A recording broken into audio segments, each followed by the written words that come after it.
Baik, shalom.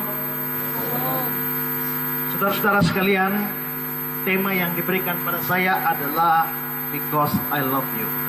Dan tentu saja maksudnya adalah Tuhan mengasihi kita, dan karenanya Dia melakukan suatu pengorbanan yang besar bagi kita. Dan teks yang diberikan pada saya itu adalah dari surat Filipi pasal 2. Dan saya mengajak kita untuk sama-sama melihat Filipi pasal 2 ayat 1 sampai ayat yang ke-11. Filipi 2 ayat 1 sampai 11. Beginilah bunyi firman Tuhan. Jadi karena dalam Kristus ada nasihat, ada penghiburan kasih, ada persekutuan roh, ada kasih mesra dan belas kasihan. Karena itu sempurnakanlah sukacitaku dengan ini.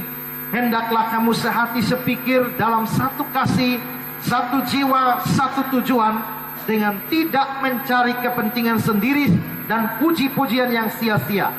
Sebaliknya hendaklah dengan rendah hati, yang seorang menganggap yang lain lebih utama daripada dirinya sendiri. Dan janganlah tiap-tiap orang hanya memperhatikan kepentingannya sendiri, tapi kepentingan orang lain juga. Hendaklah kamu dalam hidupmu bersama menaruh pikiran dan perasaan yang terdapat juga dalam Kristus Yesus, yang walaupun dalam rupa Allah, tidak menganggap kesetaraan dengan Allah sebagai milik yang harus dipertahankan, melainkan telah mengosongkan dirinya sendiri, mengambil rupa seorang hamba dan menjadi sama dengan manusia. Dan dalam keadaan sebagai manusia, Dia telah merendahkan dirinya dan taat sampai mati, bahkan sampai mati di kayu salib.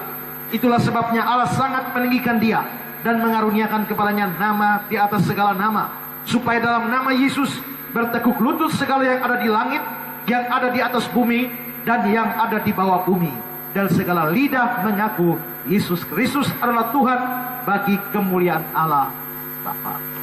Saudara-saudara, saya akan bahas teks ini, tapi saudara nanti ada sejumlah ayat yang saya kutipkan, tapi supaya mempermudah kita, saya sudah siapkan semua ayat itu di slide, tinggal kita memperhatikannya. Nah, saudara-saudara, kita kalau membaca ini, sebenarnya di sini ada bicara tentang Yesus, tapi bukan tujuan Rasul Paulus itu untuk bicara secara khusus tentang Yesus di sini, tidak. Tapi di sini Rasul Paulus sedang menasihati jemaat Filipi. Mengapa? Karena jemaat Filipi ini sebenarnya adalah jemaat yang bagus. Gereja Filipi ini adalah gereja yang bagus. Tapi gereja Filipi punya satu kelemahan. Kelemahan gereja Filipi adalah bahwa di dalam gereja itu ternyata ada perselisihan. Di dalam gereja itu tidak ada kesehatian, tidak ada kesatuan. Dan karena itu saudara-saudara, Paulus lalu memberikan nasihat kepada jemaat ini.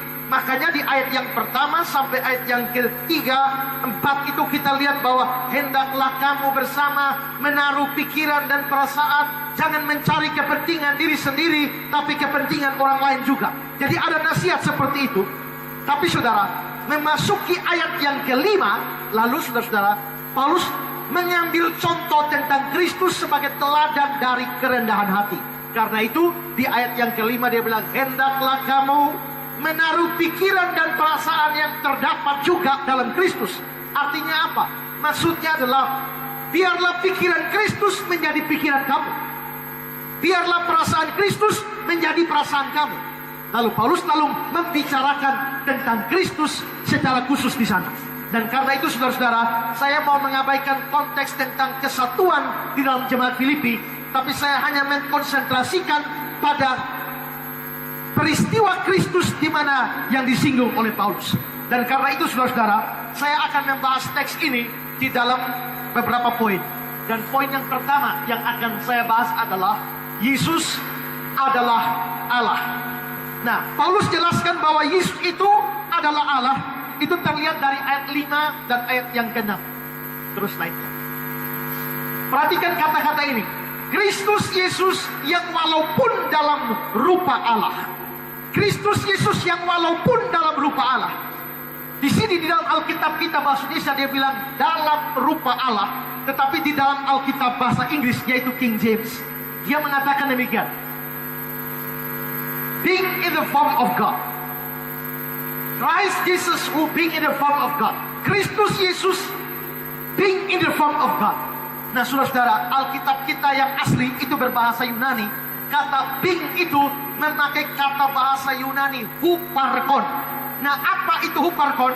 Huparkon itu adalah sesuatu yang ada sedemikian rupa sampai dia tidak bisa menjadi sesuatu yang lain yang bukan dirinya. Maksudnya begini, bing atau huparkon itu adalah suatu hakikat yang tidak bisa berubah sama sekali. Diapakan pun tidak bisa berubah. Kalau nasi, kita ada beras kita masak, rencananya nasi lalu dia jadi bubur. Lalu kita bilang, apa boleh buat? Nasi sudah jadi bubur. Nasi bisa jadi bubur. Itu berarti bukan huparkon. Huparkon itu adalah sesuatu yang tidak bisa menjadi yang bukan dirinya. Nah, kalau begitu saudara-saudara, dikatakan bahwa Yesus Kristus itu being in the form of God. Yesus Kristus itu adalah huparkon. Artinya adalah Yesus itu adalah Allah dan dia tidak bisa menjadi bukan Allah. Di dalam Natal kita melihat satu konsep bahwa Allah menjadi manusia. Tapi Allah menjadi manusia itu bukan berarti waktu Allah menjadi manusia lalu Allah stop menjadi Allah lalu sekarang jadi manusia. Tidak. Kalau saya bilang tadi nasi jadi bubur, tadi ada nasi, sekarang jadi bubur. Waktu muncul bubur, nasinya berhenti jadi nasi. Nasi jadi bubur, tadi ada nasi, sekarang jadi bubur. Sekarang ada bubur, nasinya sudah tidak ada. Itu nasi jadi bubur. Tapi sekarang saya berikan contoh kedua. Saya, Ezra, jadi pendeta. Waktu Ezra jadi pendeta, sekarang ada pendeta. Apakah Ezranya hilang? Tidak. Ezranya tetap ada, tapi ketambahan pendetanya, maka jadilah pendeta Ezra. Tapi nasi jadi bubur, sekarang muncul bubur, nasinya hilang. Nah, Yesus Kristus itu ada dalam rupa Allah. Waktu dia Allah dan dia jadi manusia, dia tidak pernah stop jadi Allah, tapi dia hanya ketambahan manusianya saja. Jadi makanya Kristen percaya Yesus itu Allah, ya, tapi Yesus juga manusia, ya. Maka kekristenan yang ortodoks percaya Yesus Allah sejati, Yesus juga manusia sejati. Dia Allah 100%, tapi dia juga manusia 100%. Waktu dia jadi manusia, dia tetap jadi Allah. Nah, saudara-saudara, Yesus itu dikatakan being in the form of God. Artinya sekali Allah, tetap Allah. Yesus tidak pernah seketika pun berubah menjadi bukan Allah. Sekali Allah, tetap Allah. Tapi saudara-saudara, teks kita juga mengatakan Yesus adalah Allah. Ini penting diperhatikan saudara-saudara. Ada banyak orang tidak percaya Yesus adalah Allah. Orang Islam, mereka percaya Yesus hanyalah seorang nabi. Saksi Yehova, Unitarian, mereka percaya Yesus itu adalah malaikat yang paling besar. Tapi Kristen yang sesungguhnya, Yesus itu adalah Allah sendiri. Dan dia Allah yang sungguh-sungguh, dia tidak bisa berubah menjadi bukan Allah. Tapi bukan hanya dia Allah. Dalam ayat yang ke-6 dikatakan begitu. Terus lainnya, yang walaupun dalam rupa Allah tidak menganggap kesetaraan dengan Allah. Berarti Yesus juga di satu sisi dia adalah Allah, tapi dia setara dengan Allah. Allah di dalam ayat 6 ini itu menunjuk pada Bapa. Jadi Yesus itu setara dengan Bapa. Seringkali kita anggap, karena kita seringkali menyebut Tritunggal, Bapa, Anak, dan Roh Kudus, kita seolah-olah Bapa itu paling besar, Yesus kira-kira agak sedikit di bawah, dan Roh Kudus paling junior. Tidak, saudara-saudara. Kalau kita formula baptisan, baptislah dalam nama Bapa, Anak, dan Roh Kudus. Bapa diucap nomor 1. Tapi dalam formula doa berkat, ulanglah saudara-saudara, kasih karunia dari Tuhan Yesus dan kasih karunia dari Bapa dan dari Roh Kudus. Yesus diomong lebih dulu. Jadi sebutan itu bukan soal hierarki. Itu hanya kronologi penyebutan. Tapi Yesus dan Bapa itu setara. Orang-orang seperti Saksi Yehova, orang-orang seperti Unitarianisme, seperti Islam, mereka selalu percaya Yesus itu lebih rendah dari Bapa. Mengapa mereka anggap Yesus lebih rendah dari Bapa? Karena ada kata-kata Yesus yang rasa-rasanya demikian. Artinya Yohanes 14 ayat yang ke-28. Kamu telah mendengar, aku telah berkata kepadamu, aku pergi kepada Bapa, datang kembali kepadamu. Sekiranya kamu mengasihi aku, kamu tentu akan bersuka cita karena aku pergi kepada Bapakku, sebab Bapa lebih besar daripada aku. Nah, Yesus sendiri berkata, Bapa lebih besar dari aku. Nah, karena itu orang saksi Yehova berkata, Bapa lebih besar dari Yesus. Yesus lebih kecil dari Bapa. Yesus tidak setara dengan Bapa. Itu kata kesaksi Yehova, kata Unitarianisme.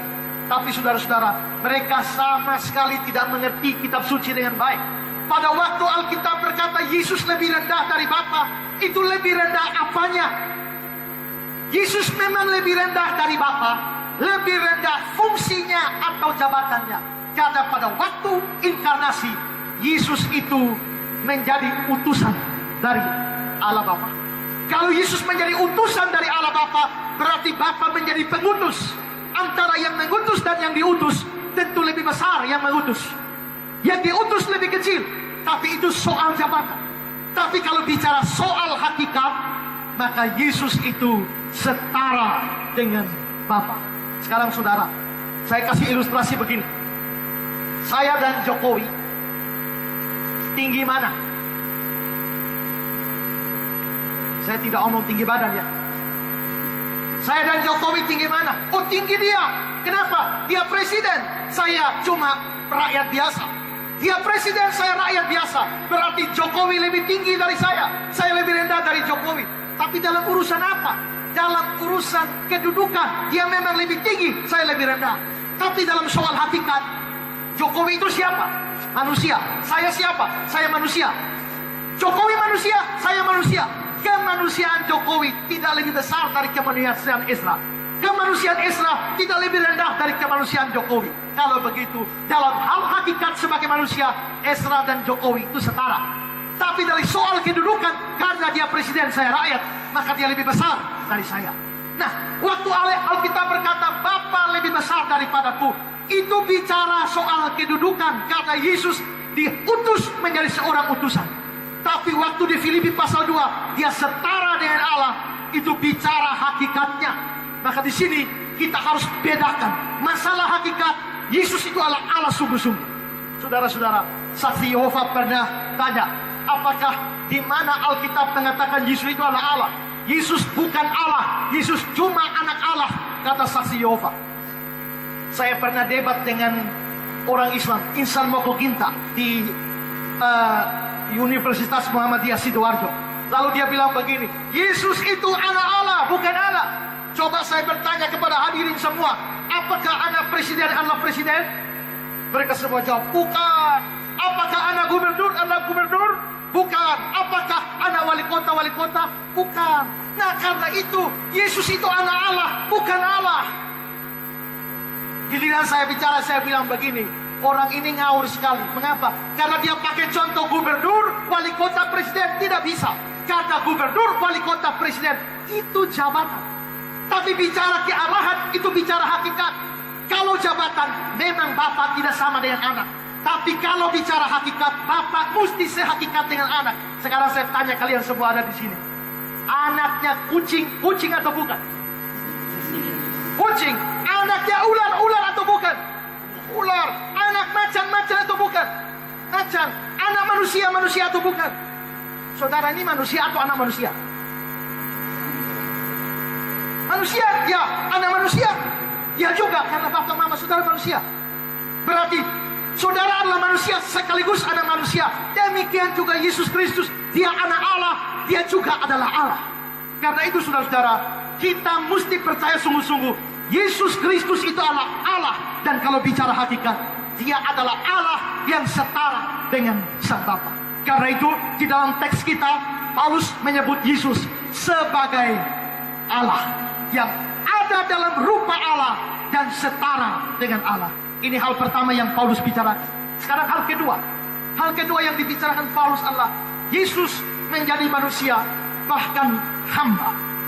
Mari kita lihat ayat yang ke-6b sampai ayat 7. Yang tidak menganggap kesetaraan dengan Allah sebagai milik yang harus dipertahankan, melainkan telah mengosongkan dirinya, mengambil rupa seorang hamba dan menjadi sama dengan manusia. Yesus adalah Allah dan jadi sama dengan manusia. Orang Islam selalu berkata, mengapa Yesus diangkat jadi Tuhan? Saya selalu jawab, siapa orang gila yang angkat manusia jadi Tuhan? Tidak ada. Kristen tidak percaya seorang manusia bisa diangkat jadi Tuhan. Tapi kalau Tuhan jadi manusia, itulah yang dipercaya oleh Kristus. Maka di sini Paulus berkata, Yesus itu ada dalam rupa Allah, setara dengan Allah, tapi dia lalu menjadi sama dengan manusia. Itulah yang kita rayakan di dalam Natal. Tapi saudara, ada satu kata di sini yang harus kita periksa baik-baik. Melainkan telah mengosongkan dirinya sendiri. Kata mengosongkan diri itu di dalam bahasa asli Alkitab itu nama disebut kenosis. Nah, kenosis ini apa? Banyak orang salah mengartikan kenosis ini dan berkata kenosis itu adalah bahwa pada mulanya Yesus itu adalah Allah. Waktu dia menjadi manusia, dia menjadi kosong sama sekali, sehingga waktu dia jadi manusia, dia berhenti jadi Allah. Teori kenosis seperti itu salah. Karena kalau Yesus bisa berhenti jadi Allah, tadi saya sudah jelaskan, kata Yunani huparkon, dia tidak bisa menjadi bukan Allah. Kalau teori kenosis benar, Yesus berubah dari Allah jadi manusia dan berhenti jadi Allah. Allah kita Tritunggal. Kalau Yesusnya sempat stop jadi Allah, berarti bukan Tritunggal lagi, tapi Dwitunggal. Dan itu tidak bisa. Yesus sungguh-sungguh Allah. Pada waktu dia jadi manusia, dia tidak hilang kealahannya. Nah, kalau memang dia tidak hilang kealahannya, lalu bagaimana? Saya kasih kutipkan kata-kata John Calvin. Calvin bilang begini, Kristus tidak bisa melepaskan diri sendiri dari keilahiannya, tapi menyembunyikan untuk sementara waktu, supaya tidak kelihatan di bawah kelemahan daging. Jadi dia mengesampingkan kemuliaannya dalam pandangan manusia, bukan dengan menguranginya, tapi dengan menyembunyikannya. Maksudnya adalah pada waktu Yesus jadi manusia, dia tetap Allah, tapi dia menyembunyikan semua sifat Allahnya, sehingga yang nampak adalah kemanusiaannya. Dia adalah Allah. Kalau dia Allah, dia pasti maha hadir. Kalau dia maha hadir, dia bisa hadir di semua tempat. Tapi Yesus tidak pakai itu. Kalau Yesus mau pakai, dia tidak usah repot-repot jalan kaki dari Galilea menuju Yerusalem, menuju Betania. Kalau dia maha kuasa, dia tinggal buka mata, tutup mata, sampai.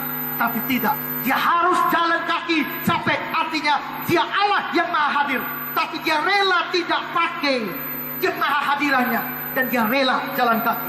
Dia Allah yang maha tahu, tapi dia kesampingkan itu sendiri. Sehingga dalam Matius 24 ayat 36, dia bilang tentang hari dan saat itu tidak seorang pun tahu. Hanya Bapa yang tahu, malaikat tidak, anak pun tidak. Padahal dia maha tahu. Sebagai anak Allah, dia maha besar, tapi dia bilang Bapa lebih besar dari aku. Saudara-saudara, sekarang pikirkan, lebih menderita mana? Bisa melakukan sesuatu tapi tidak boleh, atau tidak bisa melakukan? Saya kasih contoh. Kalau saudara dipukul orang, lebih menderita mana? Tidak bisa balas, atau bisa balas tapi tidak boleh? Kalau saudara memang tidak bisa balas, dia terlalu besar, dia hajar saudara, lalu saudara mau apa, mau lawan juga tidak bisa. Menderita, ya menderita. Tapi kalau yang hajar saudara bisa potong begini, dan rasanya kalau saudara pelupus satu kali dia tidur, tapi saudara tidak boleh dan membiarkan dia hajar saudara terus, itu rasanya menderita setengah mati. Lebih menderita bisa balas tapi tidak boleh, ketimbang tidak bisa balas. Dan itulah yang dialami oleh Tuhan Yesus. Itu yang dialami oleh Tuhan Yesus. Coba mari kita lihat Matius 26 ayat 53. Pada waktu Yesus di atas kayu salib, orang-orang, Yesus berkata, atau waktu Petrus mau potong telinga Malkus, Yesus berkata, atau kau sangka aku tidak dapat berseru kepada Bapa supaya dia mengirim lebih dari 12 pasukan malaikat membantu aku? Saudara-saudara, Yesus bilang, kau kira aku tidak bisa bela diri? Aku bisa panggil lebih 12 pasukan malaikat. Kata pasukan di sini itu bahasa Yunaninya adalah legion. Legion itu istilah militer Romawi. Dan saudara-saudara, satu legion itu kira-kira anggotanya 7.000 personil. Jadi satu legion itu 7.000 tentara. Nah, Yesus bisa panggil lebih dari 12 legion malaikat. Kalau satu legion 7.000, 12 legion berapa? Hitung sudah. Ya, 84.000. Tapi bukan hanya 84.000, lebih dari 12 legion. Berarti Yesus bisa panggil lebih dari 84.000 malaikat. Satu malaikat bisa bunuh berapa orang? Kalau saudara baca dalam cerita perjanjian lama, satu malaikat saja bisa bunuh 185.000 orang dalam satu malam. Satu malaikat bisa bunuh 185.000 orang. Ini ada lebih dari 84.000 malaikat. Jadi kalau Tuhan Yesus mau lolos saja, terlalu gampang dari Taman Getsemani. Waktu mereka datang tangkap dia, Yesus tanya, siapa yang kamu cari? Yesus dari Nazaret. Dia bilang, akulah dia. Lalu mereka jatuh semua. Lalu ada penafsir bilang, bayangkan, Yesus cuma kasih 2 kata, akulah dia. Mereka langsung jatuh ke tanah. Kalau dia kasih panjang 1 kalimat, mereka bukan terlempar ke tanah, tapi terlempar ke neraka. Jadi kalau Yesus mau lolos, dia bisa lolos. Yesus mau selamatkan diri, bisa. Tapi dia tidak boleh selamatkan diri. Apalagi saudara dalam Markus 15 ayat 29 sampai 31. Orang-orang yang lewat di sana menghujat dia sambil menggelengkan kepala. Mereka berkata, hai engkau yang mau merobohkan bait suci dan mau membangun kembali dalam 3 hari, turun dari salib itu dan selamatkan dirimu. Demikian juga imam kepala ahli Taurat mengolok-olok dia di antara mereka sendiri dan berkata, orang lain dia selamatkan, tapi dirinya sendiri tidak dapat dia selamatkan. Bayangkan, turun dari salib, selamatkan dirimu sendiri. Mereka olok-olok Yesus, turun dari salib, selamatkan dirimu. Seorang teolog namanya Wayne Grudem. Wayne Grudem bilang begini, waktu orang bilang turun dari salib, selamatkanmu dirimu sendiri, Wayne Grudem bilang begini, untuk saat itu Tuhan Yesus tidak tersinggung. Seandainya Bapak Tuhan tersinggung, turun dari salib, selamatkan dirimu sendiri.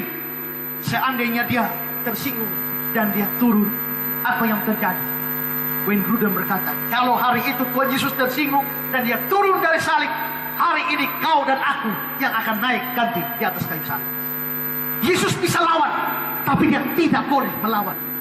Maka ini adalah penderitaan yang luar biasa bagi Tuhan Yesus. Bukan cuma jadi manusia, tapi sekali lagi ayat 6 dan ayat 7 dari Filipi pasal 2. Yesus bukan hanya jadi manusia, tapi dia jadi seorang hamba. Kata hamba di sini bahasa Yunaninya adalah doulos, yang lebih tepat diterjemahkan budak daripada hamba. Seorang budak adalah seorang yang tidak punya hak atas diri sendiri. Zaman dulu orang biasa jual orang, ada pasar budak. Maka kalau di pasar budak itu orang boleh pergi ke sana dan orang-orang budak-budak dijual bebas di sana. Kalau lihat, ya kalau badan cukup besar, kuat kerja, harganya mahal. Tapi kalau yang kerempeng-kerempeng, itu harganya murah. Mereka beli. Budak tidak punya hak atas diri sendiri. Budak hanya tahu taat kepada tuannya. Dan tuan-tuan boleh membuat apa saja untuk budak sesuai keinginannya. Dan karena itu saudara, Yesus bukan hanya jadi manusia, tapi dia ambil posisi sebagai budak. Dan dengan demikian, Yesus betul-betul direndahkan. Di dalam ayat 8 dikatakan, dia telah merendahkan dirinya. Saudara-saudara, Yesus telah merendahkan dirinya. Bayangkan, dia yang tinggi luar biasa sebagai Allah, dia datang sebagai manusia di tempat binatang. Dan bukan hanya itu, dia hidup miskin. Dari mana kita tahu Yesus hidup miskin? Dia pernah berkata dalam Lukas 9 ayat 58, anak manusia tidak punya tempat meletakkan kepala. Orang tua Yesus juga miskin. Dari mana kita tahu orang tua Yesus miskin? Dari korban yang diberikan.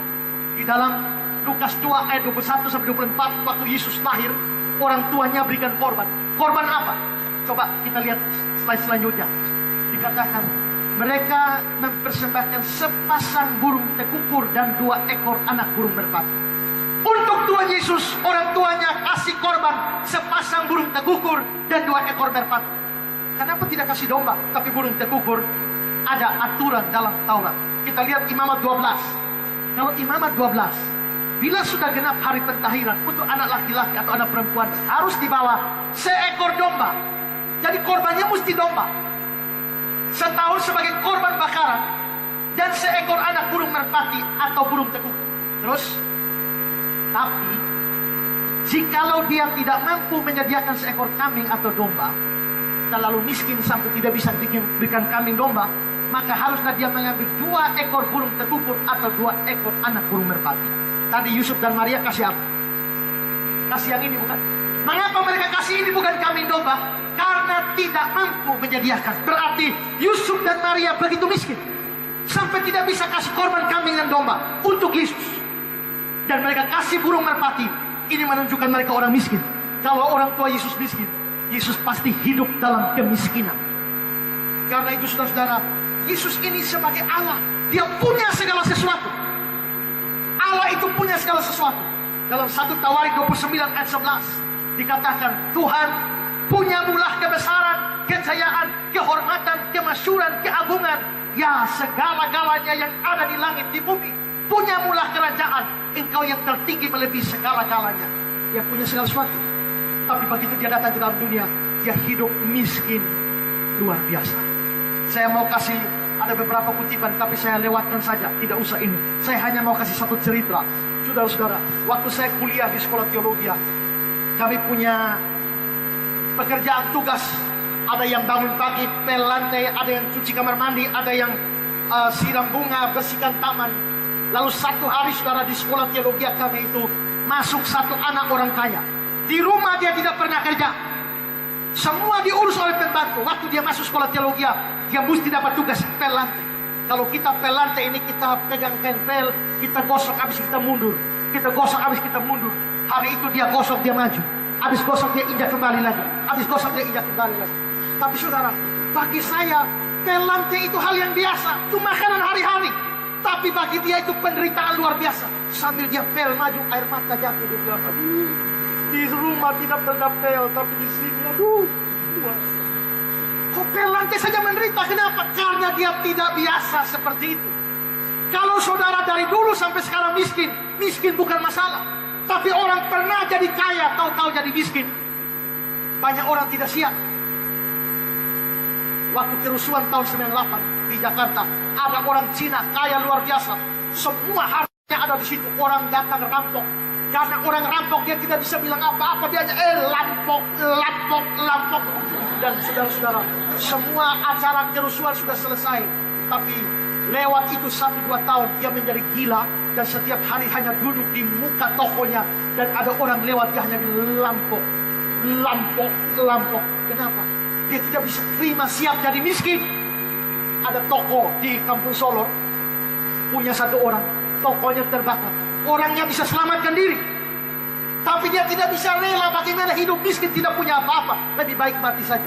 Jadi akhirnya pemilik toko ini masuk di dalam tokonya, kunci lagi pintunya, dan dia terbakar dengan semua harta benda dalam toko itu, mati dan selesai. Kenapa? Orang tidak bisa hidup dalam kemiskinan. Kalau biasa miskin, itu bukan menjadi soal. Tapi kalau pernah kaya lalu jadi miskin, itu penderitaan besar. Dan Yesus itu waktu Allah, dia punya segala-galanya, seperti ayat yang sudah kita baca. Tapi sekarang waktu dia datang ke dalam dunia, dia begitu miskin luar biasa. Tapi itulah yang dia lakukan bagi kita. Maka Paulus dalam 2 Korintus pasal 8 ayat yang ke-9, terus 2 Korintus 8 ayat 9 berkata, karena kamu telah mengenal kasih karunia Tuhan kita Yesus Kristus, dia yang oleh karena kamu menjadi miskin, sekalipun ia kaya, supaya kamu menjadi kaya oleh karena kemiskinan. Yesus adalah Allah. Dia jadi manusia, bahkan hamba, bahkan sangat-sangat miskin. Dan sekarang yang ketiga, poin yang terakhir, dikatakan Yesus mati di kayu salib. Ayat 8. Dan terus naik. Ayat yang ke-8. Dan dalam keadaan sebagai manusia, dia telah merendahkan dirinya, taat sampai mati, bahkan mati di kayu salib. Taat sampai mati, mati saja tidak cukup. Bahkan berarti di sini kematian di salib ditekankan. Bahkan mati di kayu salib. Kenapa mati di kayu salib itu ditekankan, saudara? Saudara, salib ini penting, saudara ya. Yesus tidak boleh mati dengan cara lain selain salib. Ada satu film yang pernah saya tonton. Orang bercakap-cakap dalam film itu berkata, dulu Tuhan Yesus disalib pada zaman Romawi, mati disalib. Karena itu orang Kristen sekarang pakai kalung salib. Tapi seandainya Yesus mati dalam zaman modern, maka hukuman matinya adalah di kursi listrik. Kalau Yesus mati di kursi listrik, maka hari ini orang Kristen tidak pakai kalung salib, tapi pakai kalung kursi listrik. Tapi saudara, orang yang omong ini tidak mengerti teologi. Yesus tidak bisa mati dengan cara lain. Dia harus mati di salib. Kenapa? Tadi lagu yang kita nyanyikan itu bagus sekali. Dia menanggung kutuk kita. Yesus itu menanggung kutuk. Kita ini orang-orang terkutuk. Tapi kalau Yesus mau menanggung kutuk kita, dia mesti mati dengan cara terkutuk. Mati dengan cara terkutuk itu bagaimana? Menurut hukum Taurat ada caranya. Coba kita lihat Ulangan pasal yang ke-21 ayat 23. Sebab seorang yang digantung terkutuk oleh Allah. Jadi saudara, di perjanjian lama kalau orang dianggap dikutuk, dia mesti matinya mesti digantung. Tidak boleh dipotong dengan pedang, tidak boleh ditombak, tidak boleh dipanah. Dia harus digantung. Kenapa kok digantung sebagai gambaran terkutuk? Karena begini, kalau dia tergantung berarti kakinya tidak kena tanah, tapi juga kepala tidak sampai langit. Jadi dia antara langit dan bumi. Artinya begini, bumi tolak lu, langit juga tolak lu. Surga tidak terima, bumi tidak terima. Itulah terkutuk. Nah, jadi orang yang terkutuk, dia mesti matinya mesti digantung. Karena itu Yesus menanggung kutuk kita, maka kematian dia harus kematian terkutuk. Yesus tidak bisa dipanah, Yesus tidak boleh mati dengan ditombak atau dipenggal. Dia harus tergantung. Tapi kalau dia tergantung saja, taruh tali di leher juga tergantung. Tapi Ibrani bilang, tanpa penumpahan darah tidak ada pengampunan dosa. Karena itu maka dia digantung lalu harus keluar darah. Nah, kalau digantung dan keluar darah itu apa? Tidak ada lain selain disalib. Maka Yesus harus disalib. Maka dengan penyaliban dia memikul kutuk kita. Tapi selanjutnya saudara, Yesus, karena itu dalam Galatia 3 ayat 13 Paulus bilang begini, Kristus telah menebus kita dari kutuk hukum Taurat dengan jalan menjadi kutuk kata kita, sebab ada tertulis. Ini Paulus mengutip Ulangan tadi, terkutuklah orang yang digantung pada kayu salib. Jadi mengapa salib? Karena itu adalah tanda bahwa Kristus mati secara terkutuk menggantikan kutuk kita. Tapi selain itu juga salib ditekankan karena kematian di salib itu mengerikan. Saya kira hampir kita semua mungkin pernah nonton Passion of the Christ. Bagaimana Kristus disalib dengan cara yang luar biasa. Saudara-saudara, ada gambaran-gambaran tertentu. Kalau tadi saya lihat cuplikan yang saudara berikan, ada video-video, ada gambar-gambar, ada sesuatu yang sebenarnya salah dalam film Passion of the Christ itu. Salahnya di mana? Karena salib yang biasa kita lihat biasanya dipotong bagian depan, lalu disambung, digergaji sedikit, lalu ditambah sehingga permukaan salib itu rata. Tapi itu sebenarnya tidak demikian, saudara. Permukaan orang Romawi biasa salib orang. Sebelum Yesus sudah ada ribuan orang disalib. Saya pernah baca sejarah penyaliban. Pernah saudara, dalam pemerintah Roma pernah menyalib orang tiap 2 meter itu satu salib. Tiap 2 meter itu satu salib. Mereka pernah habisi satu pemberontakan, menyalibkan orang tiap 2 meter. Kira-kira jaraknya dari Soe sampai Kupang. Tiap 2 meter satu salib. Tiap 2 meter satu salib. Kalau saudara mau sejarah, mau mungkin bagus juga, mau tonton sejarah penyaliban, saudara bisa minta filmnya pada saya. Ya. Itu film sangat meninjau semua penyaliban dari sisi sejarah, sisi medis, sisi teologis. Nah saudara-saudara, itu tiap 2 meter mereka salib orang sepanjang Soe sampai Kupang. Karena itu salib orang itu sudah biasa di dalam kerajaan Romawi. Nah kalau menyalib orang begitu, siapa yang bertugas untuk ambil kayu 2, lalu foro baik-baik, lalu sekap dia baik-baik, lalu kasih amplas? Tidak. Mereka tidak punya waktu untuk itu. Kalau begitu salibnya bagaimana? Hanya 2 batang pohon diambil dan digabungkan. Makanya tepat. Sepotong kayu kasar, kayunya kasar. Nah kalau 2 batang kayu ditaruh, ada 2 kemungkinan. Yang vertikal begini, yang horizontal bagaimana? Dia di depan atau dia di belakang? Menurut saudara, horizontalnya di depan atau di belakang? Begini atau begini?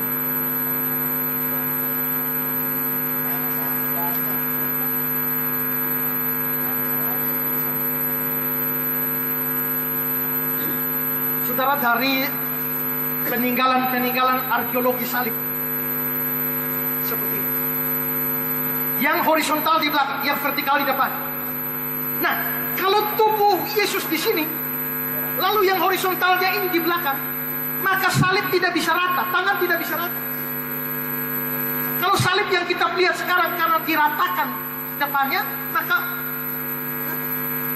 tapi kalau yang ini horizontal di belakang, maka posisi pasti begitu. Dan itu dipaku di sana, dan itu berarti tertarik. Saudara, saya naik mobil. Saya suka kalau nyetir mobil itu tangan kanan nyetir sampai tangan kiri itu nyantai. Jadi kursi mobil yang satu tuh saya begini. Nah, biasanya posisinya pas. Satu kali ada orang yang naik mobil saya di depan, terus kursinya dia geser ke belakang, sehingga tangan saya itu mesti ke belakang. Nah, kalau saya bawa nyetir dan ini ke belakang 5 menit langsung sakit di situ. Itu ada ganjaran. Saudara, kalau kurang pekerjaan, saya kasih pekerjaan. Coba kira-kira 10 menit. Nanti saudara rasa. Nah, saudara, itu pun tidak ada apa-apa sih. Kalau ini dipaku dan ditarik ke belakang selama berjam-jam, saudara rasa bagaimana? Lalu, waktu Yesus dicambuk, cambuk Yesus bukan seperti cambuk sapi. Saya kira mungkin kita lihat cambuk Romawi. Satu gagang kayu itu dengan sekitar 7 urat di situ. Masing-masing itu ditaruh timah dan tulang yang tajam. Modelnya seperti mata kayu. Jadi waktu dipukul, lah, itu nancap. Tariklah tulang isi-isi tercambuk. Orang Yahudi punya peraturan, cambuk orang tidak boleh lebih dari 40 kali. Tapi yang cambuk Yesus ini bukan orang Yahudi, orang Romawi yang tidak ada hukum Taurat. Maka para ahli mengatakan, berapa kali Yesus dicambuk, berapa kali orang dicambuk, tergantung suasana hati si sergati. Kalau dia habis bakal ada yang main tua di rumah, baru dia datang pukul lu, berarti lu bengkok memang. Maka satu kali pukul, tadi saya bilang gagang kayu dengan 7 urat, masing-masing urat itu rata-rata ada 7 tulang. Satu kali pukul dan tarik 49 lubang. Dipukul oleh 2 prajurit, maka para ahli mengatakan seringkali isi perut itu bisa dilihat dari belakang. Dan belakang, Leon Morris mengatakan orang yang dicambuk itu punggungnya menjadi seperti bubur. Nah, sekarang kalau punggung sudah seperti bubur, sekarang di atas kayu salib, punggung yang sudah seperti bubur itu mesti nempel dengan kayu kasar yang tidak disekap. Nah, waktu Yesus di atas dan ini sedang tertarik ke belakang, dia mesti bernapas. Bagaimana cara bernapas? Bernapasnya ini mesti main.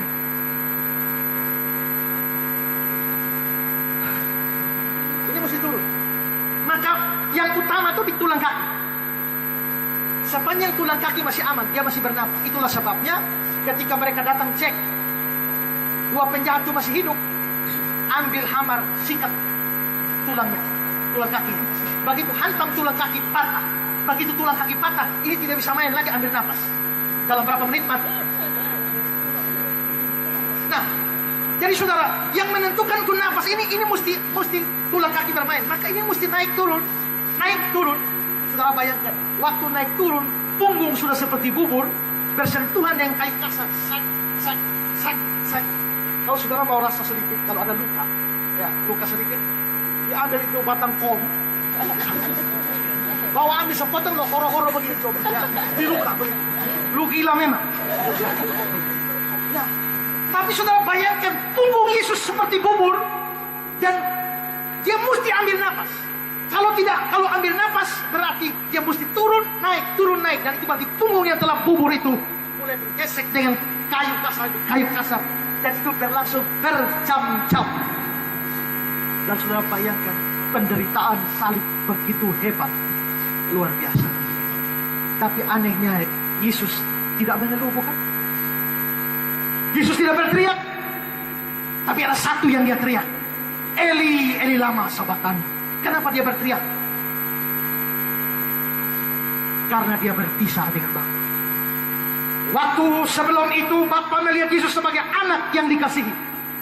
Tapi pada waktu disalib, karena Yesus menjadi perwakilan orang berdosa, Bapa tidak melihat Yesus sebagai anak yang dikasihi, tapi sebagai murka Allah yang dipikul di sana. Maka dia kerahkan semua murkanya untuk satu orang Yesus. Karena itu maka Allah yang suci tidak mungkin bersekutu dengan berdosa. Yesus dijadikan dosa, Allah suci, Allah tidak mungkin bersekutu dengan Yesus. maka terjadilah perpisahan. Saudara pernah putus cinta?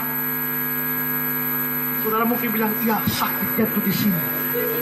Tapi saudara kenal pacar saudara itu berapa lama? 4, 5, 6 tahun. Saudara menderita.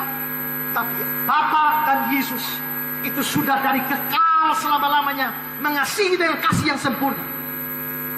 Maka perpisahan dua orang yang saling mengasihi itu sungguh menyakitkan. Dan Yesus harus berpisah dengan Bapa. Karena itu saudara-saudara, sekarang pertanyaan kita sekarang adalah, mengapa dia lakukan semua itu? Kalau kita bertanya hari ini pada Yesus, kenapa engkau melakukan semua itu?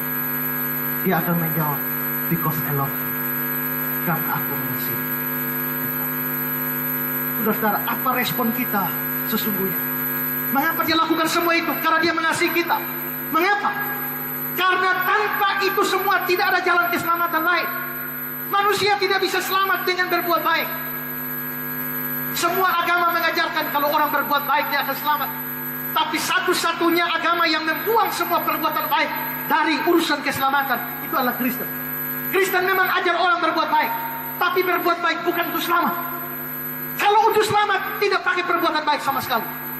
Siapapun yang berjuang berbuat baik untuk selamat, dia justru akan masuk neraka. Perbuatan baik tidak pernah bisa selamatkan atau tutup dosa kita. Ada orang yang tidak pakai helm, lalu ditangkap polisi, lalu kasih surat tilang, minggu depan sidang pengadilan. Dia bilang, oke, tidak masalah, minggu depan sidang pengadilan. Ini masih hari Senin, sidang hari Senin ke depan kok. Hari Senin dia bawa bantuan untuk panti asuhan sumbang. Hari Selasa dia kasih sumbang ke gereja. Hari berikut dia bawa lagi kasih sekolah teologi. Hari berikut lagi dia kasih korban bencana. Hari Senin depan hakim mulai hakimi dia. Saudara, benarkah Senin yang lalu saudara telah melanggar peraturan lalu lintas? Dia bilang, benar Pak Hakim. Tapi Pak Hakim mesti tahu, hari Senin lalu juga saya ada bawa bantuan untuk panti asuhan. Ini kwitansi. Saya ada bantu gereja, ini dia punya dokumentasi foto. Saya ada bantu korban bencana, ini berita di koran. Saya tanya, hakim itu akan bilang, oh karena saudara sudah beramal, maka hapuslah pelanggaran. Dia akan bebaskan saudara? Apakah hakim itu akan bebaskan saudara? Dia pasti akan bebaskan saudara kalau dia gila. Tapi kalau hakimnya waras, dia tidak peduli perbuatan amalmu apa, pelanggaran tetap pelanggaran. Perbuatan baik tidak bisa tutup pelanggaran. Kedua, orang tidak bisa selamat atau masuk surga dengan bertobat dari dosa. Dengar ini baik-baik. Kalau ada penjahat yang suka, orang yang suka mencuri, habis dia mencuri, sekarang dia bilang, sekarang saya mau berhenti mencuri. Dia masuk surga? Tidak, tetap masuk neraka. Kalau dia suka maki, mulai sekarang saya bertobat, tidak akan maki lagi. Lalu setelah itu masuk surga? Tidak, tetap masuk neraka. Loh kenapa? Orang sudah bertobat kok tetap masuk neraka? Tidak bisa. Tadi lagu yang saudara nyanyi ada bicara, dia membayar hutang dosaku. Mungkin kita nyanyi, kita tidak mengerti. Dosa itu di mata Tuhan dianggap hutang. Karena itu doa Bapa kami, ampunilah kami akan kesalahan kami. Itu dalam bahasa Inggris itu, ampunilah kami akan hutang-hutang kami. Sekarang saya kasih contoh. Saya berhutang pada Kakak Nona 1 juta, tidak bayar. Hutang tambah lagi 2 juta, tidak bayar. 3 juta, 4 juta, 10 juta. Sekarang marahlah dia karena saya tidak bayar-bayar. Lalu saya bilang ke Kakak Nona, saya janji, mulai sekarang saya tidak akan pinjam uang lagi. Saya tidak akan hutang lagi. Saya bertobat, mulai sekarang tidak akan pinjam lagi. Selesai masalah, terima kasih Kakak Nona, saya jalan. Masalah beres. Saya berhutang dan sekarang saya berhenti berhutang. Masalah beres. Lu bertobat tidak hutang lagi, urusan lain. Itu urusan nomor 2. Urusan pertama, hutang yang lu sudah bikin tuh bayar. Kok enak? Habis hutang, lalu bilang sekarang berhenti berhutang dan selesai. Tidak bisa. Lu harus berhenti berhutang. Tapi nomor 1, hutang lama bayar dulu. Habis bayar hutang, baru jangan berhutang. Nah sekarang, saudara mencuri. Habis itu udah, Tuhan, mulai sekarang saya berhenti mencuri. Ya, tapi yang sudah mencuri, hutangnya sama saya. Tidak bisa. Karena itu orang berdosa hanya berhenti berdosa tidak bisa selamat, harus tetap masuk neraka. Mesti ada yang bayar dulu. Saya tadi utang tidak bisa bayar, mulai sekarang saya berhenti berutang. Beres? Tidak. Saya butuh satu orang lain yang mau bayar utang itu. Begitu dia datang bayar, dia bilang sudah lunas, sudah selesai. Karena sudah selesai, mulai sekarang saya bilang, mulai sekarang saya berhenti utang, maka beres masalah. Saudara, kita semua boleh buang dosa, buang dosa, buang dosa, tapi dosa yang lama siapa bayar? Disinilah Kristen mengajarkan, Kristus datang dan bayar seluruh hutang dosa kita. Sekarang saya tanya, Yesus bayar hutang dosa kita, hutang dosa yang kapan? Saudara lahir tahun berapa? 1980, contoh ya. Sekarang 2015. Dosa saudara dari tahun 1980 sampai 2015 dia hapus. Beres. Dosa 2015 bagaimana? Dihapus? Hapus atau tidak? Hapus. Kalau saudara mati tahun 2030, bagaimana dengan dosa 2017? Dihapus? Apakah Yesus juga menghapus dosa saudara tahun 2020? Hapus tidak? Bagaimana dia hapus sedangkan dosanya belum ada? Kan sekarang belum 2020. Dosanya belum ada. Bagaimana dia bisa hapus dosa yang belum ada? Saudara percaya dosa saudara tahun 1980 dia tebus, dia bayar? Saudara percaya dia bayar dosa saudara 1980? Waktu dia mati 2000 tahun yang lalu, dosa saudara 1980 sudah ada atau belum? Belum ada juga. Berarti dia mati 2000 tahun yang lalu, dia bisa tebus dosa saudara 1980. Berarti dia bisa tebus dosa saudara sampai dosa terakhir sebelum saudara masuk lubang kubur. Kalau dia bisa tebus dosa saudara sampai dosa terakhir lubang kubur, semua utang dia bayar. Saudara bayar utang yang mana? Tidak ada. Kalau tidak ada satu utang pun saudara bayar, kira-kira saudara masuk surga atau neraka? Dia sudah bayar semua, sudah tidak bayar satu pun. Saudara bisa masuk neraka? Tidak bisa. Saudara pasti masuk surga. Syaratnya apa? Terima dia sebagai Tuhan dan Juru Selamat pribadi.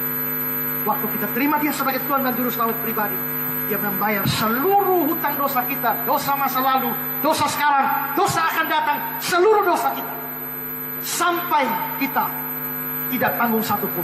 Dan karena itu seorang Kristen kapan mati pun pasti, bukan mungkin, bukan kemungkinan besar, bukan kira-kira, bukan insya Allah dan sebagainya, kita pasti akan masuk surga. Karena itu saudara, penting bagi kita. Buang dosa penting, ya. Tapi kalau buang dosa tapi saudara tidak ada bayar hutang, tidak ada manfaat. Karena itu saudara-saudara, pertama-tama sambut dia sebagai Tuhan dan Juru Selamat. Itu nomor satu.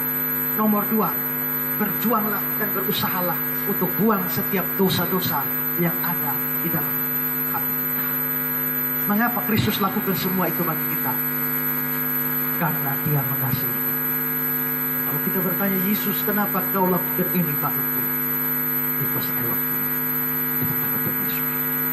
Karena begitu besar kasih Allah akan dunia ini, dia berikan anak yang tunggal, supaya setiap orang yang percaya tidak binasa, melainkan beroleh hidup. Ya. Mari kita